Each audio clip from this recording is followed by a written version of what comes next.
أعوذ بالله من الشيطان الرجيم. بسم الله الرحمن الرحيم. وذروا ظاهر الإثم وباطنه إن الذين يكسبون الإثم سيجزون بما كانوا يقترفون. گناہ کھلے ہوں یا چھپے ان کو چھوڑ دو. جو لوگ گناہ کے مرتکب ہوتے ہیں یقیناً انہیں جلد ہی گناہ کی سزا دی جائے گی. ولا تأكلوا مما لم يذكر اسم الله عليه وإنه لفسق وإن الشياطين ليوحون إلى أوليائهم يجادلوكم وإن أطعتموهم إنكم لمشركون. اور ایسی چیز نہ کھاؤ جس کا اللہ کا نام نہ لیا گیا ہو، یہ یقیناً گناہ ہے. اور شیاطین اپنے دوستوں کو ورغلاتے رہتے ہیں کہ وہ تم لوگوں سے کج بحثی کریں، اور اگر تم ان کی بات مان جاؤ تو تم ہی مشرک ہو جاؤ گے. سورہ انعام آیت نمبر 120 میں اللہ تعالیٰ نے یہ حکم فرمایا کہ انسان ظاہری اور باطنی تمام گناہوں کو چھوڑ دے. دو آیتیں ہیں، دونوں میں الگ الگ دو حکم ہیں. پہلی آیت تلاوت کا ترجمہ پیش کیا، اس میں اللہ تعالیٰ کہتے ہیں کہ کھلے گناہ اور چھپے گناہ دونوں گناہوں کو چھوڑ دو.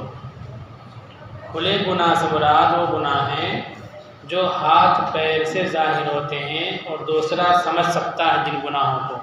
گالی بکنا، حرام کھانا، ناپ تول میں کمی کرنا، جھوٹ بولنا، جن میں اعضاء کا استعمال ہوتا ہے اور دکھائی پڑتے ہیں جو اعمال کرتے ہوئے، وہ ظاہری گناہ ہیں. اللہ تعالیٰ کہتے ہیں وَذَرُوا ظَاهِرَ الْإِثْمِ، ظاہری گناہوں کو چھوڑ دو. وَبَاطِنَهُ، اور باطنی چھپے ہوئے گناہوں کو بھی چھوڑ دو. باطنی گناہ کیا ہے؟ وہ گناہ جن کا تعلق دل سے ہو اور دماغ سے ہو، ہاتھوں پہ استعمال کرنے کی ضرورت نہ پیش آتی ہو.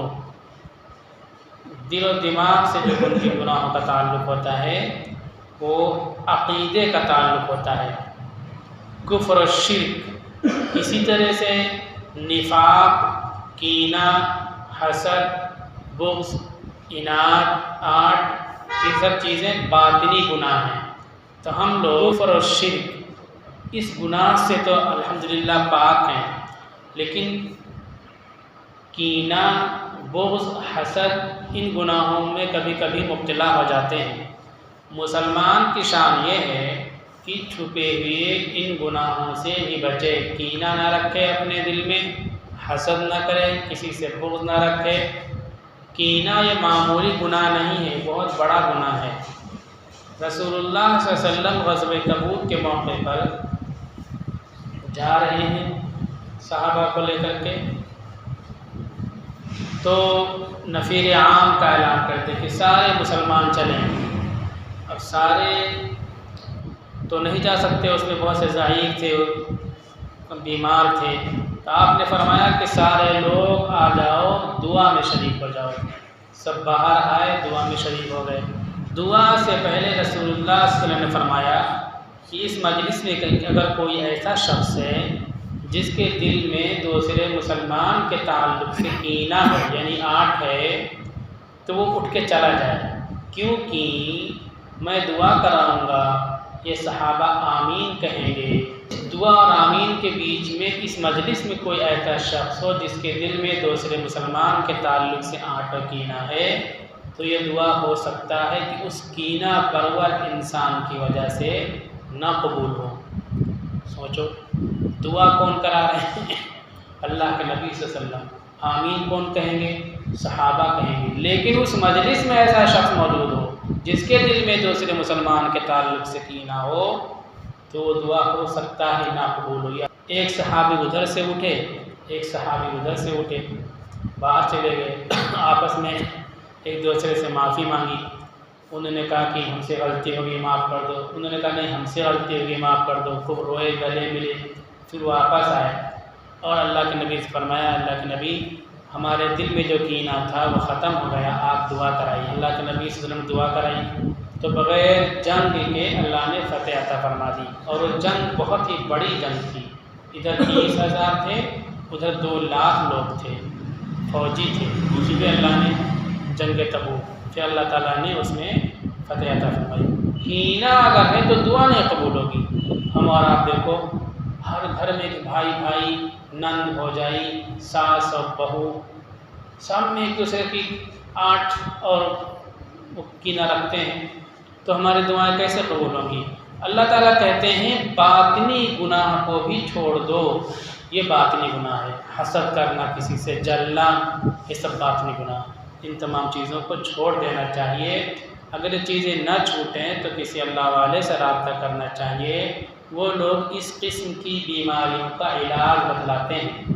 اللہ کے نبی صلی اللہ علیہ وسلم کا ایک کام یہی تھا، وہ عزت کی لوگوں کو پاک کریں، کفر و شرک سے پاک کریں، کینہ، حسد، بغض اور عناد سے پاک کریں۔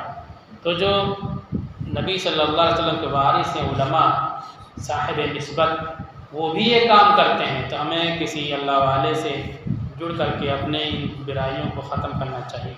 تبلیغی جماعت میں بھی اس برائی کا بہت اچھا علاج ہو جاتا ہے، تکبر، بڑکپن اور دوسرے لوگوں سے لڑائی کرنا، یہ سب ختم ہو جاتا ہے، ہمدردی پیدا ہوتی ہے، تکبر ختم ہوتا ہے۔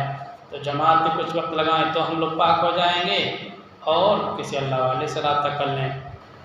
دونوں برائیوں سے پاک ہونا ضروری ہے۔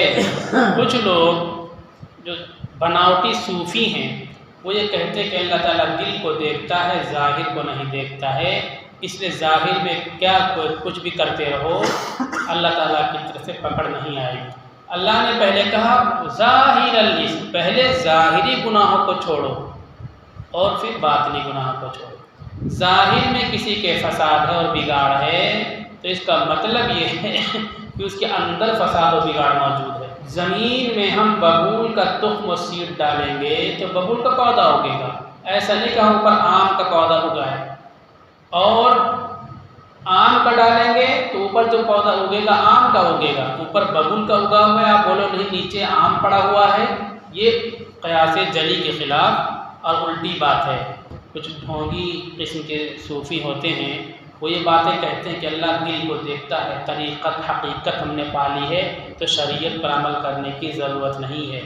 وہ گانجا بھی کھاتے ہیں، بھانگ بھی کھاتے ہیں، نشے کی چیزیں بھی کھاتے ہیں، ایک نماز نہیں پڑھتے ہیں، اور یہ باتیں کہتے ہیں اللہ دل کو دیکھتا ہے، ہم دل سے مدینے میں نماز پڑھتے ہیں۔ یہ شریعت جو ہے ظاہر کا بھی بندہ مکلف ہے، باطن کا بھی مکلف ہے۔ اگر نماز کو نہیں پڑھتا ہے اور حرام چیزیں کھاتا پیتا ہے تو مطلب یہ ہے کہ اس کا باطن بھی خراب ہے۔ اللہ تعالیٰ کہتے ہیں کہ ظاہر کے گناہ بھی چھوڑو اور باطن کے گناہ، باطن کے جو بڑے گناہ ہیں کفر و شرک، اس سے ہم لوگ تو پاک ہیں الحمدللہ، لیکن جو دوسرے گناہ، حسد، کینہ، بغض، یہ کبھی کبھی ہمارے اندر پیدا ہو جاتی ہے، ہمیں ان چیزوں سے اپنے آپ کو پاک کرنا چاہیے۔ پھر کھانے پینے کی چیزوں کا اللہ تعالیٰ بھی حکم فرماتے ہیں، پیچھے بھی کھانے پینے کی چیزوں کا بیان ہوا تھا، وہ چیزیں مت کھاؤ جن پر اللہ کا نام نہ لیا جائے۔ ذبیحہ کے تعلق سے حکم ہے کہ جو ذبیحہ ہو جس پر اللہ کا نام نہ لیا جائے وہ حرام ہوگا۔ اسی طرح سے کچھ چیزیں ہیں ایسی جو ذبیحہ کی قبیل سے نہیں آتی لیکن ان پر غیر اللہ کا نام لے جاتا ہے، غیر اللہ کے علاوہ ذات اور ہستی پر چڑھاوا چڑھائے جاتے ہیں، ان چیزوں کو یہاں کھانے سے منع کیا جاتا ہے۔ کوئی مٹھائی ہے کسی استھان پہ چڑھایا گیا، کسی بت پہ چڑھایا گیا تو نہیں کھانا چاہیے۔ ہم نے یہاں دیکھا ندی میں وہ ناریل پھینک کے چڑھاوا ہوتا ہے، ندی کی پوجا کرتے ہیں لوگ تو ندی میں ناریل چڑھاتے ہیں، ناریل پھینکا ادھر لڑکے ہمارے بیٹھے رہتے ہیں، جھما جھم کودتے ہیں، جا کے سارے ناریل سمیٹ لاتے ہیں اور پھوڑ کے کھانے لگتے ہیں۔ جس طرح سے سور حرام ہے، کتا حرام ہے، مردار حرام ہے، غیر اللہ کے نام پر چڑھایا ہوا یہ سب سامان بھی کھانا استعمال کرنا حرام ہے۔ اللہ تعالیٰ کہتے ہیں ان چیزوں کو نہ کھاؤ جن پر اللہ کا نام نہ لیا جائے، یعنی جن پر غیر اللہ کا نام لیا جائے، جو غیر اللہ کے نام پر چھوڑے جائیں۔ وَإِنَّهُ لَفِسْقٌ، یہ گمراہی ہے اور یہ گناہ ہے، اور شیطان چاہتا ہے کہ اس طرح سے کٹ حجتی ہو، بحث بازی ہو کہ ناریل کھا لینے میں کیا گناہ ہے، مٹھائی کھا لینے میں کیا گناہ ہے، بحث بازی ہو۔ اللہ تعالیٰ کہتے ہیں کہ صرف شرک یہ نہیں ہے کہ تم بت کی پوجا کرنے لگو یا دوسرا ندی نالے کی پوجا کرنے لگو، کسی جانور سانپ بچھو بندر چوہا کی پوجا کرنے لگو، چاند سورج ستاروں کی پوجا کرنے لگو، بلکہ یہ بھی شرک ہے کہ جن چیزوں کے کھانے سے اللہ نے منع کیا، جن چیزوں کو حرام قرار دیا، ان چیزوں کو تم حلال جانو، ان چیزوں کو کھانے لگو، یہ بھی شرک ہے۔ وَإِنْ أَطَعْتُمُوهُمْ إِنَّكُمْ لَمُشْرِكُونَ، اگر تم ان لوگوں کی اطاعت کرو گے ان حرام کھانے کی چیزوں کے بارے میں تو تم مشرک ہو جاؤ گے۔ اب تم ان کو کھاتے ہو، چڑھاوے کو، بت کی پوجا نہیں کرتے، نماز بھی پڑھتے ہو، پھر بھی مشرک ہو جاؤ گے۔ تو ہم لوگوں کو اس سلسلے میں بہت احتیاط کرنی چاہیے۔ ناریل کی بات تو مان جائیں گے لوگ، چڑھاوے کی بات مان جائیں گے، اور شراب کی بات بھی مان جائیں گے۔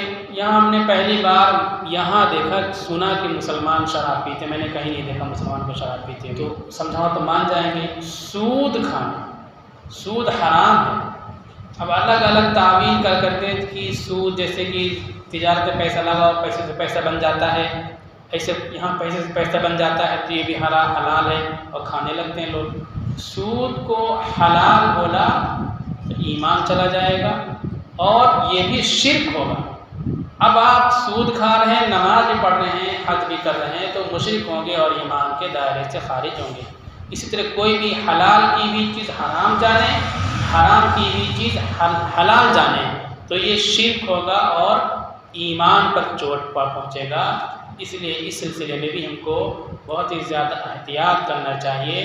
اوپر کی چیز ظاہری گناہ، باطنی گناہ چھوڑیں، اور یہ آگے کھانے پینے کے سلسلے میں جن چیزوں پر غیر اللہ کا نام لیا جائے وہ چیز نہیں کھائی جائے گی۔ اسی کے ساتھ جو حرام ہے ان کو نہیں کھائیں گے، جو حلال ان کو حرام نہیں جانیں گے۔ عبداللہ بن سلام بہت بڑے یہودی عالم تھے، بچپن سے انہوں نے سن رکھا تھا کہ اونٹ کا گوشت کھانا حرام ہے، حرام نہیں تھا لیکن یہودی علماء نے بتا رکھا تھا کہ حرام ہے، تو کیا ہوا، انہوں نے نہیں کھایا تھا۔ لیکن جیسے اللہ کے نبی کو دیکھا اور سب سنا دے تو پہچان گئے کہ آخری نبی اور ایمان لے آئے، اور بہت طاقت کے ساتھ ایمان لائے۔ ایمان لانے کے بعد اونٹ کا گوشت نہیں کھاتے تھے، اسلام میں اونٹ کا گوشت حلال، ان کے مذہب میں، ان کے قوم میں حرام تھا، بچپن سے نہیں کھایا تو جب گھن بیٹھی ہوئی تھی، نفرت بیٹھی ہوئی تھی تو آیت نازل ہوئی، یا ایھا الذین آمنوا ادخلوا فی السلم کافہ، اے ایمان والو اسلام میں پورے داخل ہو جاؤ۔ جس چیز کو اسلام حلال کہتا ہے تمہارے دل میں اس حلال کی نفرت نہیں ہونی چاہیے، اس کو کھانا چاہیے۔ تو پھر حضرت عبداللہ بن سلام نے کھایا، تو کچھ چیزیں ایسی ہمارے یہاں بھی چلتی ہیں، دوسرے لوگوں کی دیکھا دیکھی تو ہم بھی ان کو برا سمجھنے لگتے ہیں، نہیں، ہم کو ضرور کھانا چاہیے اس چیز کو جو اسلام میں حلال ہے، دوسرے لوگ حرام کہتے ہیں، روکتے ہیں، تو کسی نہ کسی شکل میں ضرور اس چیز کو جا کے کھا لینا چاہیے تاکہ ہمارا ایمان مضبوط ہو۔ حرام کسی بھی حال میں اس حرام کو نہیں کھانا چاہیے، اگر حرام کھائیں گے تو ایمان پر اثر پڑتا ہے۔